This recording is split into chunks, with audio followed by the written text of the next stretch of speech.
தாய் தமிழில் எனது தமிழன்னையும் வணங்கி தோன்றுகிறேன். நாம் போற்றி மகிழும் தலைவர்களில் எந்த ஒரு தலைவருக்கும் இல்லாத ஒட்டுமொத்த புகழுக்கும் நேர்மைக்கும் ஆளுமைக்கும் அரசியல்வாதி என்னும் இலக்கணத்திற்கும் ஒப்பில்லாத மனிதர் இவர். மனைவி, மக்கள், குடும்பம் என எதுவும் இல்லாமல் தமிழ்நாட்டு மக்களுக்காகவே தவம் போல் வாழ்க்கை வாழ்ந்தவர் இவர்.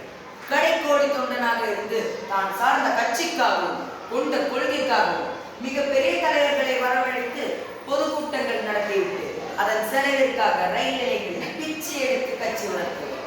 கடமை உணர்ச்சி உள்ள ஒவ்வொரு தொண்டனுக்கும் வாழ்நாள் எடுத்து காட்டியவர். உண்மையான தலைமை பண்பு என்றால் என்ன என விளக்கம் தேடுகிறீர்களா? தலைமைக்கும் தலைமை பண்புக்கும் ஈடு இணை இல்லாத எடுத்துக்காட்டியவர். ஏனெனில் தான் சார்ந்துள்ளவர்களுக்கும் நாட்டு மக்களுக்கும் கூடுதல் நன்மை செய்ய வேண்டும் என்பதற்காக தான் வகித்த முதலமைச்சர் பதவி உட்பட 2 பதவிகளை ராஜினாமா செய்தவர் இவர். நண்பர்களே, ஒப்பற்ற ஆளுமையை உணர வேண்டுமா?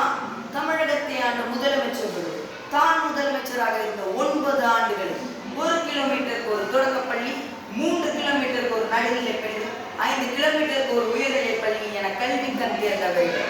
இப்படி கல்வித்துறை, தொழில்துறை, விவசாயம் என அனைத்தையும் கொண்டு வந்த அந்த படிக்காத மேதை யார் தெரியுமா? நமது தாத்தா கருப்பு காந்தி. இவரை பற்றி சொல்ல சொல்ல பெருமையும் கர்வமும் தலைக்கு.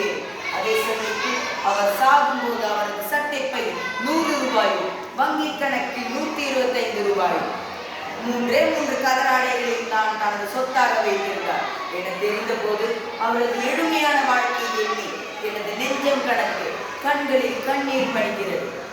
தமிழகம் புதைத்துவிட்டு இன்றளவும் தேடும் அரசியல் பொக்கிஷம் தான் நாடு போற்றும் the one and only king maker கர்மவீர Kamarajar அவர்கள்.